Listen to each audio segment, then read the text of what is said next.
Ghoddod road સ્થિત ઇન્ટરપ્લસ એપાર્ટમેન્ટમાં એક પરિવારે અનોખી રીતે ગૃહ પ્રવેશ કર્યો હતો, જેમાં ઘરના માલિક ભરતભાઈ સોનીએ પુંગનુર ગાય અને નંદી ભગવાનનો ગૃહ પ્રવેશ કર્યો હતો અને પરિવાર સાથે ઘરમાં પ્રવેશ કર્યો હતો, જેમાં ભરતભાઈ સોનીએ મીડિયા સાથે વાત કરતા તમામ લોકોને ગૃહ પ્રવેશ કરવા અપીલ કરી હતી।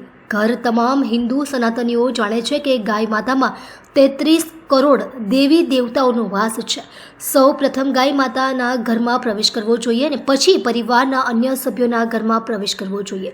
સુરતના ઘોડદોડ રોડ વિસ્તારમાં આવેલા ઇન્ટરપ્લસ એપાર્ટમેન્ટમાં અનોખી રીતે ગૃહ પ્રવેશ કરવામાં આવ્યો હતો, જેમાં ઘરના માલિક ભરતભાઈ સોની દ્વારા પ્રથમ ગૃહ પ્રવેશમાં આંધ્રપ્રદેશથી લાવેલી માતા પુંગનુર ગાયને દાખલ કરવામાં આવી હતી અને ફરીથી परिवारનું हाउस वार्मिंग કરવામાં આવ્યું હતું।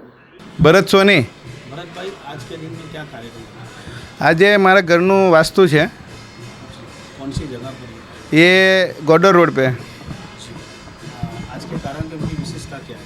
आज के कार्यक्रम की विशेषता है कि जो गृह प्रवेश करेंगे वो गौ माता के हस्तक होएगा। कौन सी गौ माता और कहाँ से आप?